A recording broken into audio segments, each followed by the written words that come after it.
እግዚአብሔርን በመስማት መታዘዝ የሚል እግዚአብሔርን መስማት ሙሉ የሚሆነው እግዚአብሔርን ሰምተን ስንታዘዘው። ሰምተው የማይታዘዙ ሰዎች እግዚአብሔርን ለመስማት በጣም የሚቸገሩ ሰዎች ናቸው። ሁሌ ስትሰሙ እግዚአብሔር ቆም ብላችሁ እግዚአብሔር ምን እያለ ነው? እግዚአብሔር ምን እንዳደርግ ወዶ ነው? ምን እንዳደርግ ፈልጎ ነው ብሎ መጠየቅ።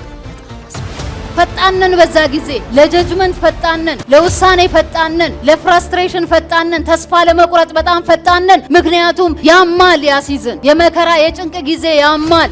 ስሜታችን ሲገን ደግሞ ትክክለኛ ውሳኔ አንወስንም።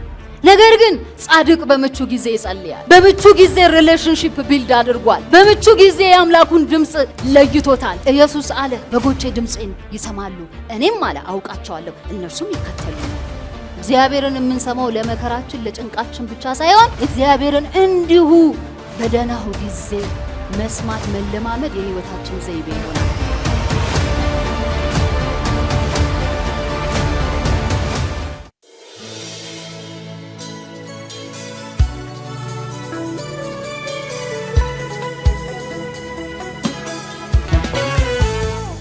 ክብር ለእግዚአብሔር ይሁን። በዚህ ማለዳ እንግዲህ ላካፍላችሁ የፈለኩት የእግዚአብሔር ቃል እግዚአብሔርን በመስማት መታዘዝ የሚል ቃል ነው። ርዕስ ለምትጽፉ እግዚአብሔርን በመስማት መታዘዝ ይላል። ወገኖቼ እግዚአብሔርን መስማት በጣም ጥሩ ነገር ነው። እግዚአብሔርን መስማት ብቻ ግን በቂ አይደለም። እግዚአብሔርን መስማት መልካም ነው፣ በጣም አስፈላጊ ነው። እግዚአብሔርን መስማት ብቻ ግን በቂ አይደለም። እግዚአብሔርን መስማት ሙሉ የሚሆነው እግዚአብሔርን ሰምተን ስንታዘዘው ነው። ስለዚህ ዛሬ ትንሽ ያመለካከት ሽፍት ይኖረናል። አንዳንዶቻችን በዚህ አቅጣጫ ላይ ያልተረዳነው ነገር ካለ መንፈስ ቅዱስ ያበራልናል። መንፈስ ቅዱስ ድምጹን ሲያሰማ፣ እግዚአብሔር ድምጹን ሲልክ፣ እግዚአብሔር በድምጹ ጀርባ ከኛ የሚጠብቀው አንድ ነገር አለ። እሱ ምን ይባላል? መታዘዝ ይባላል።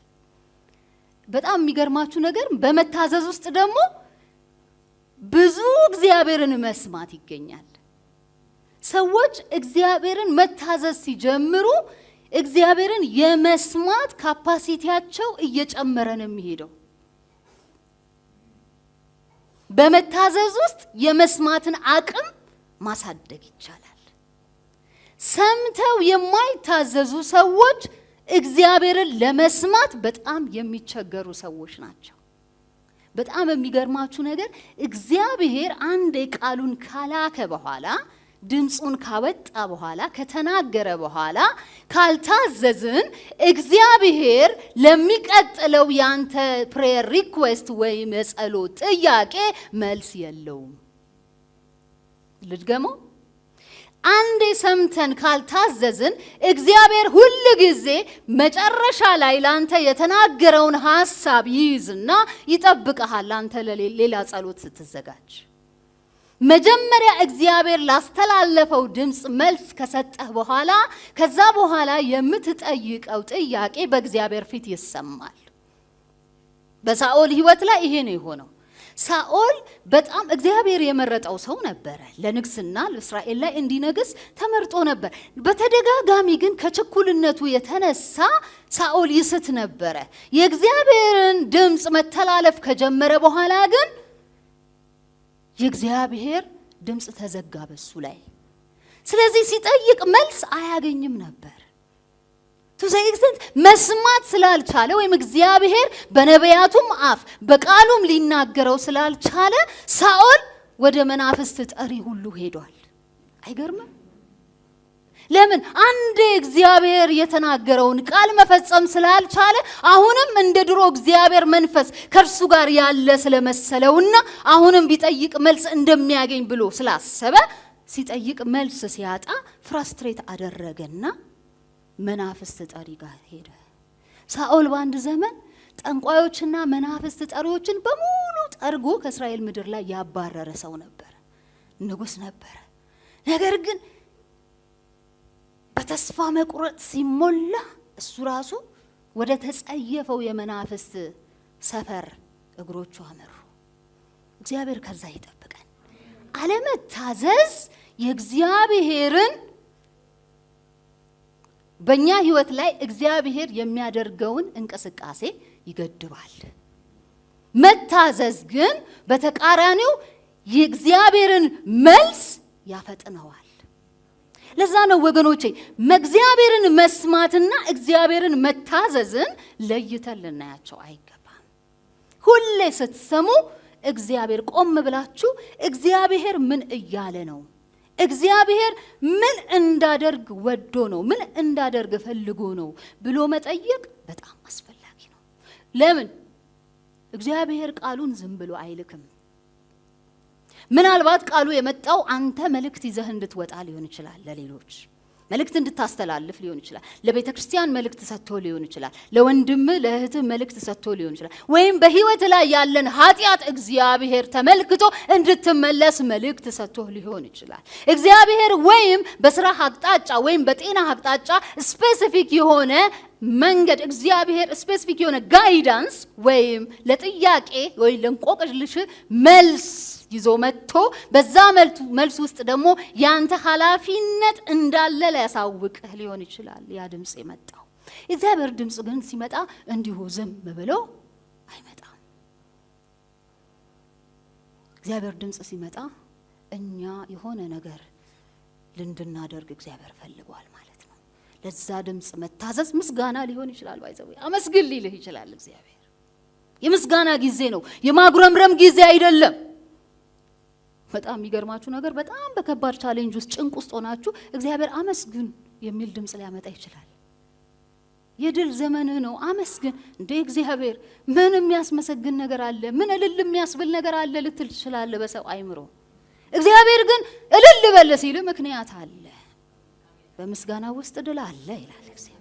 ሊመጣ ስላለው ድል እግዚአብሔር አስቀድሞ ለአንተ መልእክት እያመጣ ሊሆን ይችላል። ያንን ድምጽ ስንተላለፈው ያንን ድምጽ ቸል ስንለው ለሚቀጥለው የጸሎታችን መልስ እንቅፋት እንሆናለን። ስለዚህ ወገኖቼ አንድ ነገር በዚህ ማለዳ እንድታስተውሉ ፈልጋለሁ። የእግዚአብሔር ድምጽ በከንቱ ወደ እናንተ አይመጣም። እግዚአብሔር ድምጽ ሲመጣ ምላሽ ይፈልጋል። እግዚአብሔር for that matter ከሰው ልጅ ጋር የሰው ልጅ የፈለገው ለአንድ ነገር ነው። ከሰው ልጅ ጋር ህብረት ለማድረግ ነው። ዋን ዌይ የሚባል ነገር በእግዚአብሔር መንግስት ውስጥ የለም። ቱ ዌይ ነው ያለው። ኮንቨርሴሽን ነው ያለው። አዳም በዘፍጥረት ላይ በኤደን ገነት ውስጥ ሆኖ ከእግዚአብሔር ጋር ይነጋገር ነበር ይላል። እግዚአብሔር ይናገራል፣ አዳም ይናገራል። አዳም ይናገራል፣ እግዚአብሔር ይመልሳል። ኮንቨርሴሽን ነበራቸው። ያንን ህብረት ዛሬም እግዚአብሔር ይፈልጋል ከኛ። የተለወጠ ነገር የለም። እግዚአብሔር ለሰው ልጆች ያለው ሐሳብ ህብረት ነው። he wants relationship። ከሰው ጋር relationship ይፈልጋል። ስለዚህ ወገኖቼ ወደሚቀጥለው ሐሳቤ ሲሄድ ብዙ ጊዜ እኛ ከእግዚአብሔር መስማት የምንፈልገው ወገኖቼ የሆነ ጭንቅ ውስጥ ስንሆን ነው፣ የሆነ መከራ ውስጥ ስንሆን ነው። እውነት ውሸት? ብዙዎቻችን እግዚአብሔርን ለሪሌሽንሺፕ ቢልዲንግ ወይም ለኛ መታነጽ ለኛ መሰራት አይደለም የምንፈልገው ወይም ድምጹ መስማት የምንፈልገው። ብዙዎቻችን ነቢያት ጋር ምን ሄደው ወይ የእግዚአብሔር ሰው ይናገረኝ ብለን በጣም ብዙ ዋጋ የምንከፍለው ለአንድ ነገር ነው። ብዙ ጊዜ ኮመንሊ ብዙዎቻችን ላይ ያለ ጭንቅ ውስጥ ስንሆን፣ መከራ ውስጥ ስንሆን እግዚአብሔር ግን ሞቲቫችንን እንድናስተካክል ዛሬ ማለዳ ይፈልጋል። እግዚአብሔር መስማት ያለብን ሲጨንቀን ወይም ሲቸግረን ግራ ሲገባን ብቻ አይደለም ወገኖቼ። ጥሩ ነው ግራ ሲገባን ወደ እግዚአብሔር መጮህ። ዳዊት በመከራዬ ቀን ወደ እግዚአብሔር ጮህኩ እርሱም መለሰልኝ አለ። የስ በመከራ ቀን መጮህ ጥሩ ነው። ጮህ ወደኔ ታላቅና አይተህ የማታውቀውን ታላቅ ነገር አሳይሃለሁ። ልክ ነው በመከራ ጊዜ መጮህ። ግን ሞቲቫችን መሆን ያለበት ከእግዚአብሔር ለመስማት የፈለግነው ከእግዚአብሔር ጋር ጀኒውን የሆነ ሪሌሽንሺፕ ወይም ግንኙነት መመስረት ስለፈለግን መሆን አለበት። እግዚአብሔር በዛ አይነት ግንኙነት ውስጥ ይከብራል።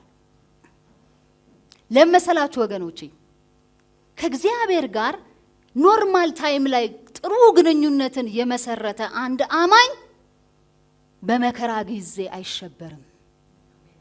ቀላል ይሆንለታል። የመከራው ጊዜ በቀላሉ ያልፈዋል። ምክንያቱም ድምጹን ተለማምዶታል። ነቢያት ለነቢያት ፍለጋ አይዞርም። የዛኔ የመከራው ቀን ጻድቅ በመልካም ጊዜ ይጸልያል፣ ይተጋል። አያችሁ፣ በደህና ጊዜ ስትተጉ የመከራውን ጊዜ ሳታስቡት ታልፉታላችሁ። ግን የኛ ልምምድ ብዙ ጊዜ ምንድነው? በመከራና በጭንቅ ጊዜ ነው የምንጮኸው ወደ እግዚአብሔር። ቤተክርስቲያንም መምጣት የምንፈልገው በመከራና በጭንቅ ጊዜ ነው። ህብረት የምንፈልገው፣ ጸሎት የምንፈልገው፣ ምክር የምንፈልገው ሲጨንቀን ሲጠበን ብቻ ነው። ስለዚህ በዛን ጊዜ ደግሞ በመንፈስ ከመሆን ይልቅ በስሜት መሆን ይቀላል። ስሜታችን ይቀድማል። ፈጣነን፣ በዛ ጊዜ ለጀጅመንት ፈጣነን፣ ለውሳኔ ፈጣነን፣ ለፍራስትሬሽን ፈጣነን፣ ተስፋ ለመቁረጥ በጣም ፈጣነን። ምክንያቱም ያማል። ያሲዝን የመከራ የጭንቅ ጊዜ ያማል። ስሜታችን ሲገን ደግሞ ትክክለኛ ውሳኔ አንወስንም። በመንፈስ ካልሆንን ወይ በራሳችን ነን ወይ በስሜታችን ነን። በራሳችን ሆነን ያን የጭንቅ ጊዜ ልናልፈው አንችልም። ወይም ብናልፈውም በተሳሳተ ውሳኔ ተመስርተን ነው የምናልፈው። በዛ ነው ሳኦል በቃ የእግዚአብሔር ሰማይ ሲዘጋበትና እግዚአብሔር እንደማይናገረው ሲገባው፣ እግዚአብሔር ፊቱን እንዳዞረበት በነቢያቱም እንደማይናገር ለሱም እንደማይናገር ሲገባው ዞር ሲል ድሮ የሚያውቀው ነብይ ሳሙኤል የለም። የእግዚአብሔርን ድምጽ ይዞለት የሚመጣው ሳሙኤል በዙሪያው የለም። ጨነቀው፣ ጠበበው፣ ኢሞሽናል ሆነ፣ ፍራስትሬትድ ሆነ። ተስፋ የሚባለው ነገር ከሱ ሲርቀው ወደ መናፍስት ጠሪ ሄደ። ማመን የሚያቀተው የእስራኤል ንጉስ ወደ መናፍስት ጠሪ ወደ ጠንቋይ ቤት ሄደ። ለምን? ስጋት።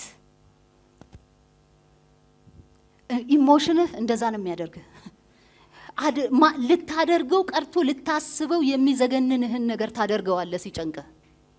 አይታችኋል። በጌታ በጣም ለረጅም ብዙ አመት በእግዚአብሔር ቤት ውስጥ የቆዩ ሰዎች ከመከራና ከችግር ዝናብ የተነሳ መጨረሻ ላይ የማይሆን ቦታ ላይ ስታገኟቸው ሰምታችሁ አታውቁም? እንደዚህ አይነት ታሪክ። ቢጨንቀኝ ይሄን አደረኩ፣ ቢጨንቀኝ አዋቂ ቤት ሄድኩኝ የሚሉ ክርስቲያኖች ቁጥር ስፍር የላቸው። ጭንቀት ይሄንን ነው የሚያደርገው። ለምን? የመከራ ጊዜ ከባድ ነው። በመንፈስ ካልሆንክ አታልፈውም። ነገር ግን ጻድቅ በምቹ ጊዜ ይጸልያል። በምቹ ጊዜ ሪሌሽንሺፕ ቢልድ አድርጓል። በምቹ ጊዜ የአምላኩን ድምጽ ለይቶታል። ኢየሱስ አለ በጎቼ ድምጽን ይሰማሉ፣ እኔም አለ አውቃቸዋለሁ፣ እነርሱም ይከተሉኛል። ድምጹን የእግዚአብሔርን ድምጽ የሚለማመዱ ሰዎች እግዚአብሔርን ስለሚያውቁት ሞቲቫቸው እግዚአብሔርን ማወቅና ከእግዚአብሔር ጋር የአባትና የልጅ ሪሌሽንሺፕ መመስረት ስለሆነ በመከራና በጭንቅ ጊዜ እግዚአብሔር ሲናገር ያውቁታል። አይሸወዱም። ራሳቸውን ሮንግ ቦታ ላይ አያገኙትም። እግዚአብሔር እንዴት እንደሚመራቸው ያውቁታል። ዳዊት በምድረ በዳ ዳዊት እረኛ እያለ እግዚአብሔር አለማምዶታል። የጦር ስልት አስተምሮታል። አንበሳና ድቡን እንዴት ጉሮሮን ይዞ በጎቹን ማስጣል እንደሚችል አስተምሮታል። ድምጹን ያውቀዋል። የእግዚአብሔር ድምጽ ሲመጣ ያውቃል። ጋይዳንሱን ያውቀዋል። ስለዚህ ጎልያድን ሲያይ ለዳዊት ቀላል ነበር። ሙሉ እስራኤልን ያሸበረው ያ ፍልስጤማዊ ለዳዊት ለምን ቀለለው? ከአምላኩ ጋር ሪሌሽንሺፕ አለው ዳዊት። አምላኩን ያውቀዋል። በመከራ በጭንቅ ጊዜ እንዴት እንዳስጣለው ከአንበሳ አፍ እንዴት እንዳስጣለው ስለሚያውቅ ለአንድ ፍልስጤማዊ ለጎልያድ በቂ የመልስ ምት እሱ ጋር እንዳለ ገብቶታል። ስለዚህ ያ ሁሉ አገር ምድር ሲሸበር ዳዊት አልተሸበረም። he stood still። ምን አይነት ሞገስ ነው ይሄ! ከእግዚአብሔር ጋር ያለ ሪሌሽንሺፕ ከእግዚአብሔር ጋር ለመስማት በመናደርገው ሂደት ውስጥ ሞቲቫችን ከእግዚአብሔር ጋር እውነተኛ ሪሌሽንሺፕ ለመመስረት ብቻ ሲሆን መከራ ቀላል ነው፣ ችግሩ ቀላል ነው፣ ያልፋል ወገኖቼ። ስለዚህ አንዳንድ ጊዜ ምን ይመስለኛል ከእግዚአብሔር ጋር ያለ ሪሌሽንሺፕ አሁን ስልካችንን አሁን አንስተን አንድ ሰው ስናናግር አንዳንዴ ኔትወርኩ ይከብደናል። ኔትወርኩ አስቸጋሪ ነው፣ ሲግናል የለውም በደንብና ሄሎ ትላላችሁ አይሰማችሁም፣ ሄሎ ትላላችሁ አይሰማ። ምናልባት ያ ሰው ያወራል እናንተ ግን አትሰሙት። ሄሎ ትላላችሁ ያም ሄሎ ይላል በዛ ሳይድ ያለው፣ እናንተም ሄሎ በዛም ሳይድ ያለው ሄሎ ይላል ግን አትሰሙም ያ ሄሎ የሚለው ሰው። ልክ እንደዛ ይሆንብኛል አንዳንድ ጊዜ ከእግዚአብሔር ጋር ያለ ግንኙነት። አውር ሲግናል ሶ ዊክ ከሰማይ ጋር መንፈሳዊ ሲግናላችን በጣም ይቆራረጣል፣ በጣም ደካማ ነው። ስለዚህ እግዚአብሔር ሄሎ ሲል አትሰማውም። እግዚአብሔር ይናገራል ግን አይንሰማውም። ይናገራል እግዚአብሔር በጣም ብዙ ጊዜ ይናገራል። እግዚአብሔር በሁኔታ ይናገራል ግን ሰው አይሰማም፣ ሰው አያዳምጥም። ሲግናላችን ፑር ነው፣ የጸሎት ህይወታችን ፑር ነው፣ ከቃል ጋር ያለን ህብረት ፑር ነው። ስለዚህ እግዚአብሔርን መስማት በጣም ከባድ ነው የሚሆነው በዛ ሁኔታ ውስጥ ስንሆን። እግዚአብሔር ግን ዛሬ ሽፍት ያደርገናል በቃሉ። እግዚአብሔርን መስማት መለማመድ ይሆንልናል። እግዚአብሔርን የምንሰማው ለመከራችን ለጭንቃችን ብቻ ሳይሆን እግዚአብሔርን እንዲሁ በደናው ጊዜ መስማት መለማመድ የህይወታችን ዘይቤ ይሆናል። መጽሐፈ ምሳሌ ምዕራፍ 1 ቁጥር 33 ላይ እንዲህ ይላል፣ የሚሰማኝ ግን በእርጋታ ይቀመጣል፣ ከመከራም ስጋት ያርፋል። የሚሰማኝ ግን በእርጋታ ይቀመጣል፣ ከመከራም ስጋት ያርፋል። ምሳሌ መጽሐፍ ጠቢቡ ሰለሞን የጻፈልን ይሄ ፓርት ላይ ሲጀምር ሰለሞን የጻፈው ይላል የዳዊት ልጅ የሰለሞን ምሳሌዎች ብሎ ነው የሚጀምረው። እና እዚህ ላይ በደንብ እስከዚህ ቁጥር 33 ድረስ እስከ ቁጥር 33ን እስክትጀምሩ ድረስ ያለው ቃል እንዴት ጥበብ አፏን አውጥታ እንደ ሰው እንደምትናገር ይነግራቸዋል። ግን ብዙዎች ሰነፎች ይሄንን የጥበብን ቃል አልሰሙትም ይላል። አልሰሙም። ጥበብ ግን ወጣ ጎዳና ላይ ትጮኻለች። የጥበብ ፈላጊ ያለ ትላለች፣ ጥበብ ትጮኻለች ግን የሚሰማት የለም ይላል። ግን መጨረሻው ምን ይሆናል አለ? የሚሰማኝ በእርጋታ ይቀመጣል። የሚሰማ ብቻ ጥበብን የሚሰማ ከእግዚአብሔር አፍ የሚሰማ የእግዚአብሔርን ቃል የሚሰማ ምክርን የሚሰማ ግን ይላል በእርጋታ ይቀመጣል፣ እርሱ ከመከራም ስጋት ያርፋል። የማይሰሙ ግን ይጠፋሉ ይላል። ሙሉን ስታነቡት በጣም ነው የምትገረሙት ወገኖቼ። ዛሬ ካለ መስማታችን የተነሳ እንደ ቤተ ክርስቲያን መከራው አይደለም የመከራው ስጋት ነው ያስቸገረን። የማይሰማ ሰው የመከራው ስጋት ነው የሚገለው። አንድ ጊዜ ከነታገን የሚባሉ አንድ እግዚአብሔር ሰው ልምዳቸውን ሲናገሩ አንድ ፓስተር ነበረና የሚመራው ትልቅ አጥቢያ ቤተክርስቲያን ላይ ዘወትር በቃ እሱ ነው ተፈተፈ የሚለው። ይገባል፣ ይወጣል፣ ይለፋል፣ በቃ ሁሉም ነገር ውስጥ ይገባል። አድሚኒስትሬሽን ውስጥ ይገባል፣ መንፈሳዊ ዘርፍ ውስጥ ይገባል፣ የህፃናት ክፍል ውስጥ ይገባል። የማይገባበት የአገልግሎት ዘርፍ የለምና ይባክናል። በጣም ይደክማል፣ ሰውየው በጣም ይደክማል። እና ከጊዜ ወደ ጊዜ ፊዚካሊ ሰውየው በቃ እየተጎሳቆለ መጣ። ከዛ በኋላ በቃ ጤንነቴን ቼክ ማድረግ አለብኝ፣ ሜዲካል ቼክአፕ ማድረግ አለብኝ ብሎ እኚህ ሰው ይዟቸው ይሄዳል ወደ ሆስፒታል። ቼክ ሲደረግ ዶክተር ሁሉን ነገር መረመረና ምንም አይነት በሽታ አንተ የለብህም፣ ያለብህ ጭንቀት ብቻ ነው አለው። እና ምንም አይነት በሽታ መርምሬ ከጸጉሩ እስከ እግር ጥፍሩ መርምሮ ምንም ነገር አላገኘበትም። አንተ ምንም በሽታ የለብህም፣ ግን አንድ ችግር አለብህ፣ ጭንቀት የሚባል ነገር አለብህ። ሳየው ኦርጋኖችን በሙሉ ስፈትሻቸው ሰውየው 31 አመቱ ነው፣ የ90 አመት ኦርጋን ያለህ አለው። ኩላሊቶቹ፣ ጉበቱ ምናምን ኤቭሪቲንግ ሳምባው ምናምን ቼክ ሲደረግ ሰውየው በትክክል 31 አመቱ ነው፣ ግን የ90 አመት ሰው ያለው ኦርጋን ሰውነት አካል እንደዛ ነው የሚታየኝ። እና አሁን የምትሰራውን ስራ አሁን የምታደርገውን ነገር ካላቆምክ ከዚህ በኋላ 1-2 ዓመት ቢኖርህ ነው ብሎ ነገረው። በጣም ተጨነቀ። በጣም በቃ ግራ ገባው። እግዚአብሔርን ስራ እንዴት ነው ማቆመው ብሎ ከኔ ጋር ብዙ ተማከረ። እግዚአብሔርን ስራ አላቆመም። ነገር ግን አንድ ነገር አልኩት አሉ። አንድ ነገር አልኩት። የመጀመሪያው ማድረግ ያለብህ ነገር እግዚአብሔርን ስራ አታቆመም። እግዚአብሔርን ታገለግለዋለህ። ነገር ግን ንስሐ ግባ አልኩት አሉ። ግራ ገባው። እንዴት ነው ማድረግ የምችለው ይሄንን? እንዴት ነው ይሄን ማድረግ የማትችለው? ይሄን ሁሉ ኮንግሪጌሽን ይሄን ሁሉ አመት ስትመራ ነበረ። ንስሐ ግባ። የምትገባው ንስሐ እግዚአብሔር ጭንቀታችሁን ሁሉ በእኔ ላይ አራግፉት ሲል አንተ ይሄን ሁሉ ዘመን ጭንቀት ተሸክመ በመኖር ስለ ጭንቀት ንስሐ ግባ ብያልኩት። ከዛን ጊዜ ጀምሮ ንስሐ ገባ፣ ተለወጠ። ሰውየው እስከ 75 ምናምን አመቱ ጌታን አገልግሎ ከዛ በኋላ ሪታየር አድርጎ ከእንደገና ቸርች ውስጥ በሌላ መልክ እያገለገለ ቆየ። ወገኖቼ አንዳንድ ጊዜ ስጋት መከራው ሳይመጣ የመከራው ስጋት ይገለናል። ጭንቀት በራሱ ኃጢአት ነው። እውነቴን ነው የምላችሁ። በህይወት የተማርኩትን ነገር ነው የምነግራችሁ። በህይወት የእግዚአብሔር ቃል የሚያስጨንቃችሁን ሁሉ በእኔ ላይ ጣሉት ብሎ ከተናገረ ያ ቃል እውነት ነው። ያ ቃል መርህ ነው በህይወታችን። ከዛ መርህ ስንተላለፍ ይሄን ቃል መስማት ስናቆም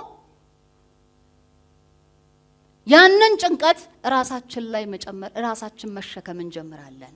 ከዛ በኋላ የእግዚአብሔር ቤት ስራ ይስተጓጎላል፣ ቤተሰብ ይበተናል፣ ብዙ ነገር ይበላሻል። ይሄ አካል ይሄ ሰውነት ለእግዚአብሔር ክብር ነው ያለው። ይሄ ክርስቶስ ቤተ መቅደስ ነው። በዚህ ምድር ላይ እስካለው ድረስ የእግዚአብሔርን መንግስት የእግዚአብሔርን መንፈስ ተሸክሞ የሚዞር አካል ነው።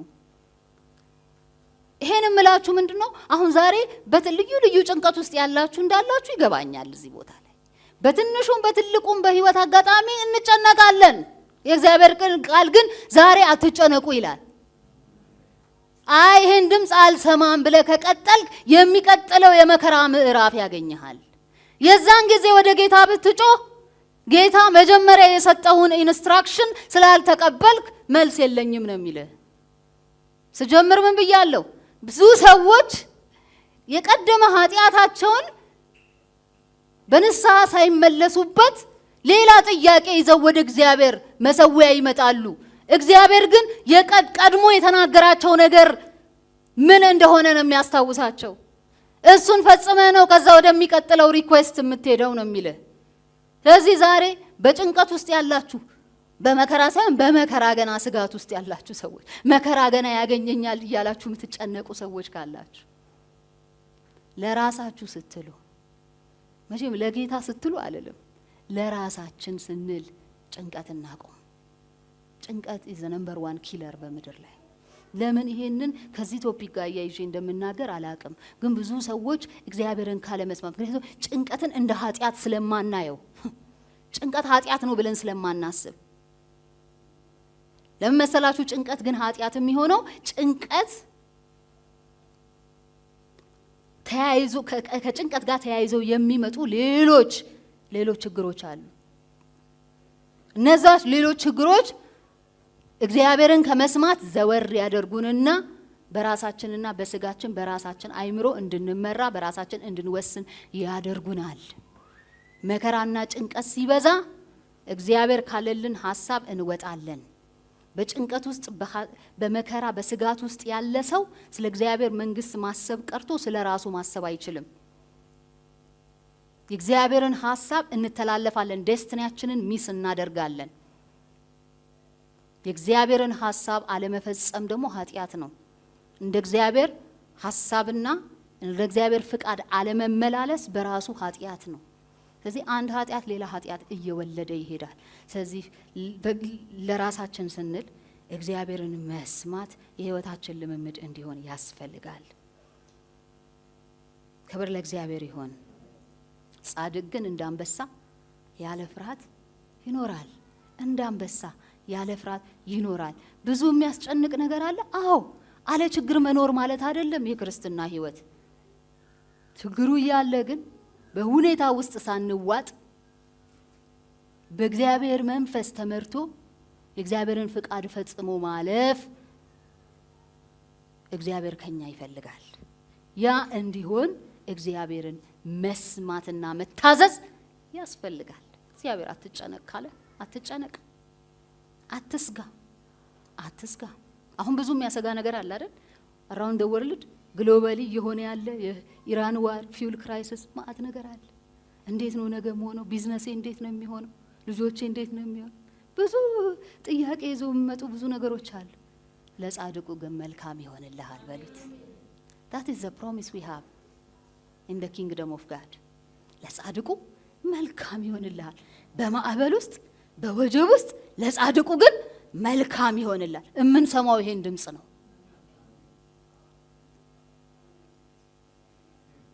የምንሰማው ይሄንን ነው። መርጠን ነው የምንሰማው ወገኖች፣ መርጠን።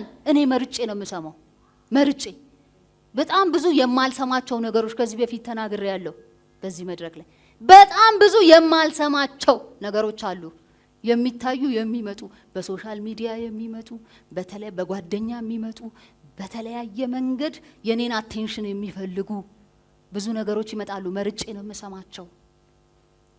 ዛሬ ሚዲያው እንድትሰጋ፣ እንድትፈራ፣ እንድትጠነቀቅ፣ ጤና እንደዚህ ነው፣ የምትበላው ይሄ ነው፣ ማአት ነገር ነው የሚለን የሚመክረን። እድሜ ከዚህ ካለፈ የሚቀጥለው ይሄ ነው። ማን ያለው? ቃሉ ምን አለ? እግዚአብሔር ምን አለ? ጻድቅ እንዳንበሳ አለ ፍርሃት ይኖራል። ሃሌሉያ። አያችሁ፣ ኪንግደም ማይንድ ሴት ማለት ይሄ ነው። ይህንን የእግዚአብሔርን መንግስት አስተሳሰብ ባህላችን ልናደርገው ይገባል። ሳይንስ ጥሩ አይደለም እያልኩ አይደለም። የስ መልካም ነው። ከእግዚአብሔር ጋር እግዚአብሔር መንፈስ ጋር ጥሩ ስራ ይሰራል ሳይንሱ። የመጨረሻው ላስት ሴ ያለው በእኛ ህይወት ላይ የመጨረሻው ቃል ያለው የእግዚአብሔር ቃል፣ የመጨረሻው ላስት ወርድ is the word of God። ስለዚህ መርጬ ነው የምሰማው። መርጬ የሚስማማኝን ነው የምሰማው። ከመንፈሴ ጋር የሚዋሃደውን ነው የምሰማው። በቃ ሳስበው ደስ የሚለኝን ነው የምሰማው። ለምን? መንፈስ ቅዱስ ውስጡ፣ ቅዱሱ መንፈስ በውስጤ ያለው has a feeling። መንፈስ ቅዱስ ያዝናል እኮ ማለት ዝም ብሎ እንዳይመስላችሁ ወገኖቼ። የሆነ ነገር ስታዩ፣ የሆነ ነገር ሐሳብ ወደ እናንተ ሲመጣ፣ አንድ ሰው በክፉን መንገድ ሲናገራችሁ፣ በክፉ መንገድ ሪአክት ሲያረክ እናንተ ውስጣችሁ ሲያዝን መንፈስ ቅዱስ ያዝናል። የማይሆን ነገር አካባቢ፣ የማይሆን ሰፈር ላይ ስትገኙ መንፈስ ቅዱስ ነው የሚያዝነው። ውስጣችሁ ያለው መንፈስ ነው የሚያዝነው። እናንተ እኮ ብቻችሁን አይደላችሁ። የእግዚአብሔር መንፈስ የሚባል ነገር እኮ ውስጣችሁ አለ። ሰው ይሄ መንፈስ ሴንሲቲቭ መንፈስ ነው። በጣም ሴንሲቲቭ ነው። ይሄን ለዚህ መንፈስ ሴንሲቲቭ መሆን አለብን እኛ። when something is wrong ውስጥ ኖርማል አይሆንም። ቅር ይልሃል። you feel it። የሆነ ነገር ደስ አላለኝም ትላለ። run away ከዛ ነገር። መንፈስ ቅዱስ ነው እየተናገረ ያለው። ይሄ አንተ አይደለም፣ ከዚህ ስፍራ ዞር በል እያለህ ነው። ሲታይ መልካም ሊመስል ይችላል፣ ጥሩ ሊመስል ይችላል፣ ሲታይ ፋንሲ ነገር ሊሆን ይችላል። ግን ውስጥ ካዘነበት መንፈስ ቅዱስ እየተናገረ ነው። ማዳመጥ ያስፈልጋል፣ መታዘዝ ያስፈልጋል። ኖ ውስጤ የእግዚአብሔር መንፈስ ኖ ብሎኛል ማለት ያስፈልጋል። ኖ ማለትም መልመድ ያስፈልጋል ወገኖቼ። ስለዚህ ዛሬ ድምጽ እንዳንሰማ የሚያደርጉን ብዙ ነገሮች አሉ በምድር ላይ። አንደኛው ይሄ እምለው አሁን የተናገርኩት ነገር ነው። ድምጽ ነው። የድምጽ ብዛት መርካቶ መካከል ላይ ያንድን ሰው ድምጽ መለየት እንደሚከብድ ነው ህይወታችን ዛሬ። ዙሪያችን ድምጽ ብቻ ነው። ሶሻል ሚዲያው ያወራል፣ ዜናው ያወራል፣ ሰዎች ያወራሉ፣ አየሩ ያወራል፣ ሁኔታው ያወራል፣ ፖለቲካው ያወራል፣ ኢኮኖሚው ያወራል። የማያወራ ነገር የለም ዛሬ። በቃ ዘመኑ የወሬ ነው።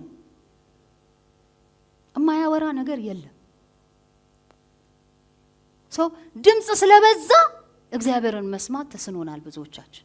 እዛ ድምጽ መካከል ላይ ያለነው በር መዝጋት ያስፈልጋል። ለምን?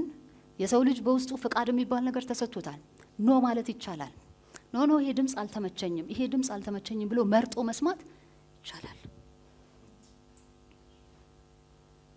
እረፉ እኔም አምላክ እንደሆንኩ ይወቁ ይላል መዝሙር 46:10 ላይ ያለ ቃል። ቢዚ መሆን እንደ ማርታ አንዳንዶቻችንን እንዳንሰማ አድርጎናል። ማርታ ሲንድሮም ማርታ በቃ ስትባዝን ስትለፋ፣ ጥሩ ነገር እኮ ነው ማርታ የምትሰራው፣ ጥሩ ነገር እየሰራች ነው። ምናልባት ኪችን አካባቢ ወሳኝ ምግቦችን እየሰራች ሊሆን ይችላል። በዛን ጊዜ መልካም ነገር ነው ስትሰራ ነበር። ሺ ሶ ቢዚ። ግን ትልቁን ነገር ሚስ አድርገዋለች። ከጌታ ጋር ስለሆኑ መስማትን ሚስ አድርጋለች። እንደ ማርያም እንድትሆን ጌታ ይፈልጋል። እንደ ማርያም እንድንሆን እንድንሰማ ይፈልጋል። ዛሬ በጣም ብዙ ነገር ቢዚ ስላደረገን መስማት ተስኖናል። ኦቨር ቢዚነስ ባይ ዘ ዌይ ሞኒተር መደረግ አለበት።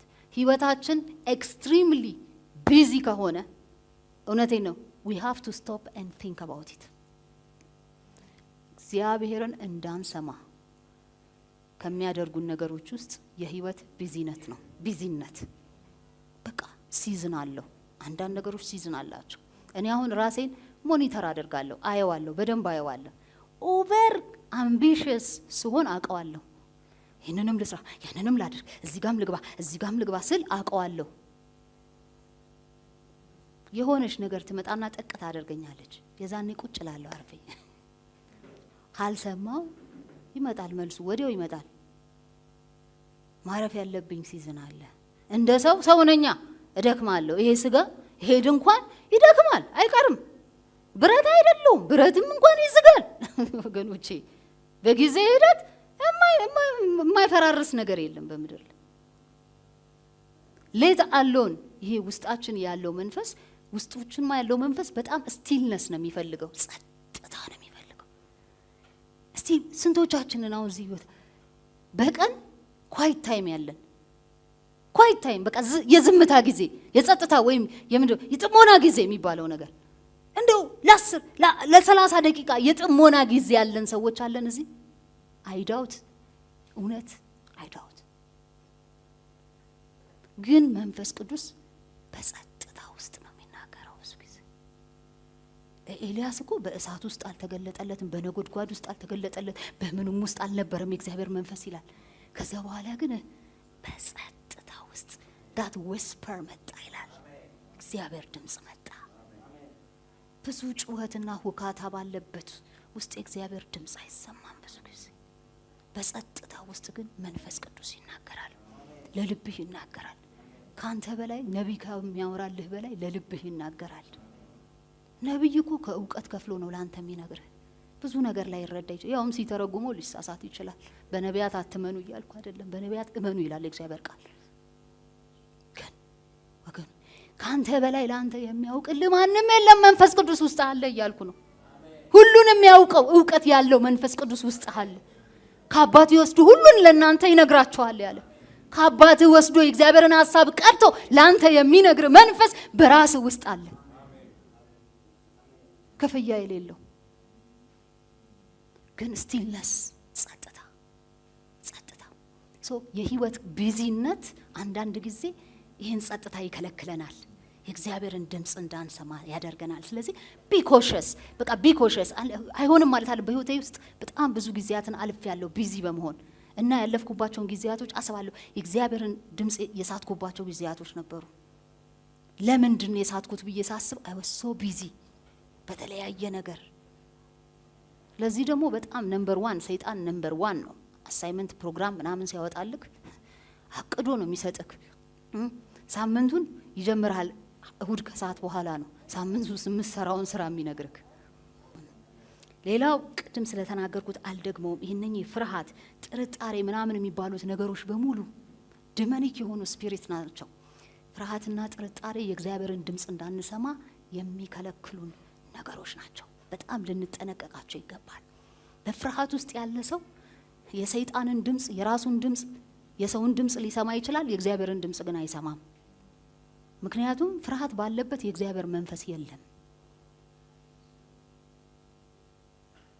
እግዚአብሔር መንፈስ የፍቅር መንፈስ ነው ፍጹም ፍቅር ደግሞ ፍርሃትን አውጥቶ ይጥላል የሚለው ሶ ለእግዚአብሔር መንፈስ የሚመቸው ኢንቫይሮንመንት የፍቅር መንፈስ ነው ፒስፉል መንፈስ ነው ፒስፉል ኳይት የሆነ መንፈስ ነው ፍርሃት ጥርጣሬ ድንጋጤ አንዳንድ ጊዜ ዝም ብለህ እንድትደነግጥ ያረጋሃል ጠላት ክፉ እኮ ነው አንድ ነገር አትሰማም እግዚአብሔር የሚናገረው ትሮጣለህ ግን አንተ በቃ ይሄንንም ለያስተላ ይሄን ላድርግ ትላለህ ይሄን ለችግር መፍትሄ ትፈልጋለህ ትዞራለህ ትጠይቃለህ በስጋ ነው ያለው አንተ በዛን ጊዜ ምክንያቱም ድራይቭ እያደረገ ያለው ፊር ነው ፍርሃት ነው እየነዳህ ያለው መንፈስ ቅዱስ ይንዳን መንፈስ ቅዱስ ይምራን አትስቱም የዛኔ አንስትም መንፈስ ቅዱስ ይመራን ፍርሃትና ጥርጣሬ ግን ይዟችሁ ወደ ሲኦል ነው ይዟችሁ የሚሄደው ወደ ጥፋት ወደ ገደል ነው ይዞን የሚገባው ስለዚህ እኔ ፍርሃት ላይ ብዙ አስተምሬያለሁ ዩቲዩብ ላይ ግቡና እዩ ለአይምሮ ማደስ የሚለው ትምርቴን ብትመለከቱ እዛ ላይ በጣም ብዙ ታገኛላችሁ ፍርሃት ነምበር 1 የሰው ልጆች ጠላት ነው ከእግዚአብሔር ሐሳብ ከታየልን ደስቲኒ የሚያወጣን ፍርሃት የሚባል መንፈስ ነው ክፉን መንፈስ ስለዚህ ፍጹም ፍርሃትን ከውስጣችን ልናወጣ ይገባል ኤልያስም እንደዛ ነው የሆነው ኤልያስ ብዙ የበዓል ነቢያትን ከገደለ በኋላ ኤልዛቤል ስትዝትበት ፈራ ይላል ከፈራ በኋላ ምንድነው ያደረገው ሮጣ ሸሽ አመለጠ ሄዶ በክትክታ ዛፍ ስር ተገኘ ከዛስ በኋላ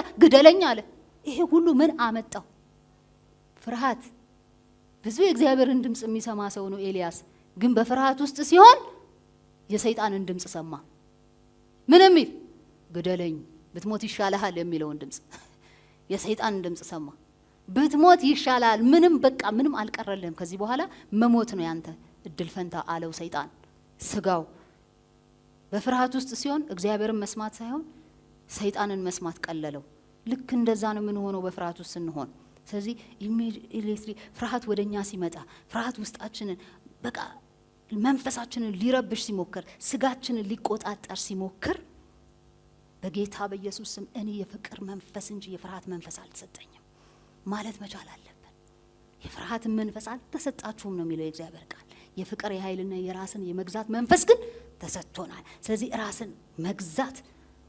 ራስን የመግዛት ብቃት በኔ ውስጥ አለ ሰልፍ ኮንትሮል በኔ ውስጥ አለ ከማለት ይጀምራል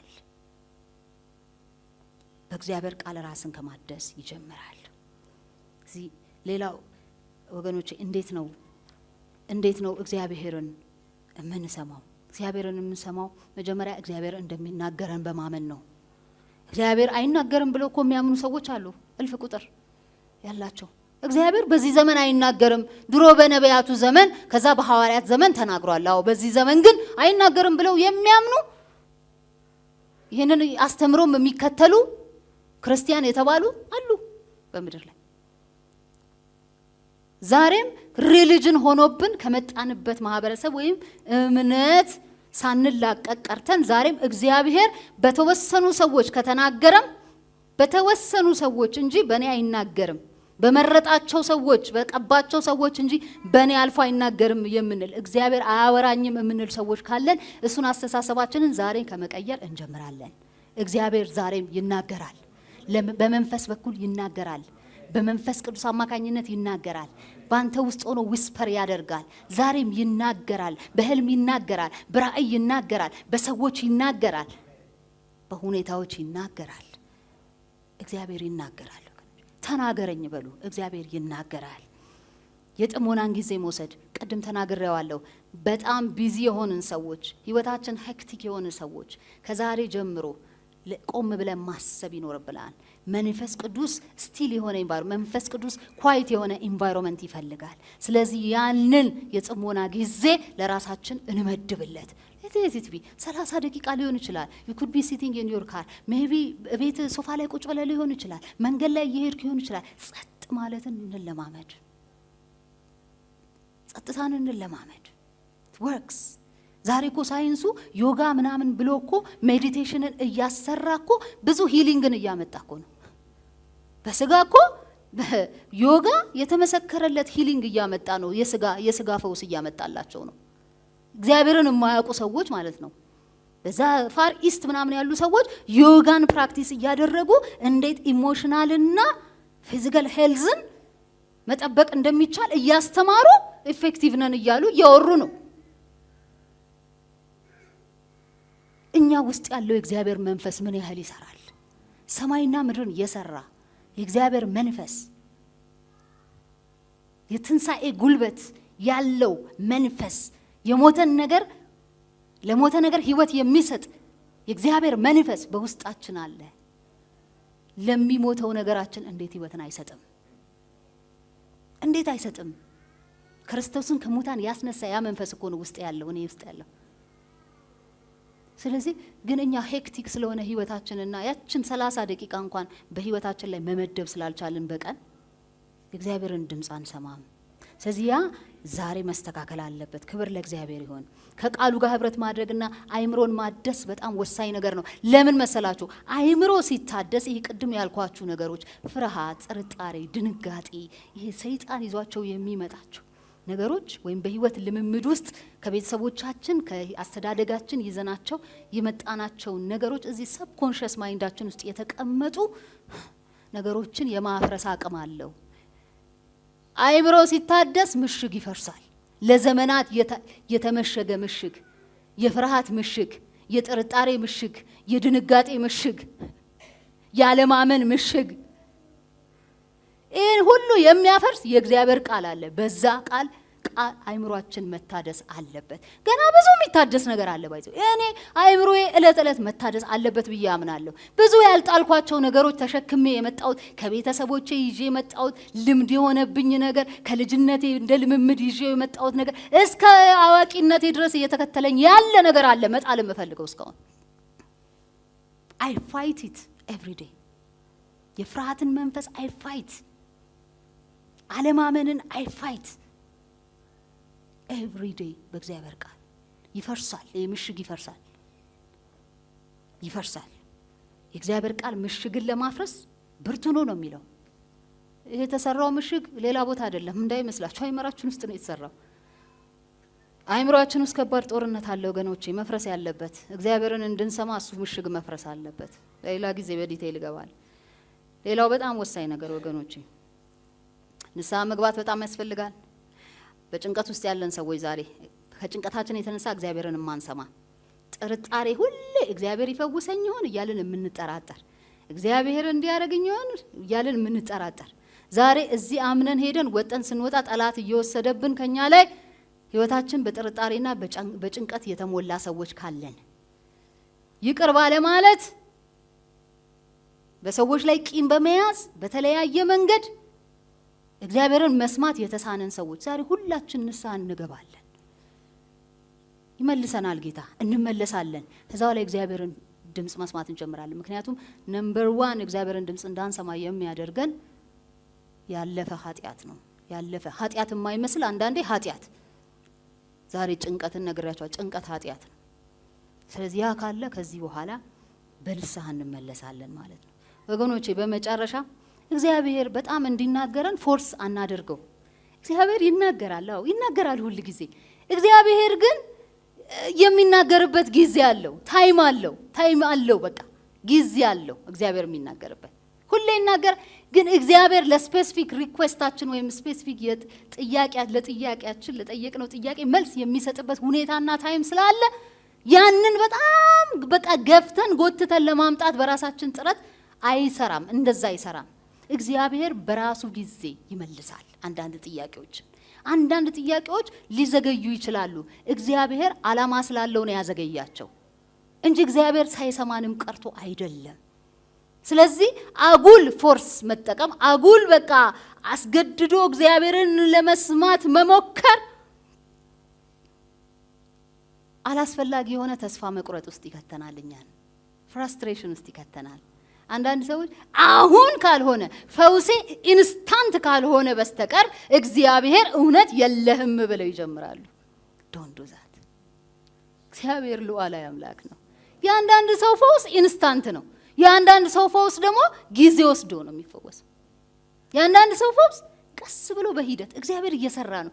ምናልባት በዛ ፕሮሰስ ውስጥ እግዚአብሔር ከዛ ሰው ላይ የሚያስጥለው ፍርሃት አለ፣ የሚያስጥለው ጭንቀት አለ፣ የሚያስጥለው ዳውት አለ፣ ማአት ነገር እያስጣለው በሂደት ነው የሚፈውሰው።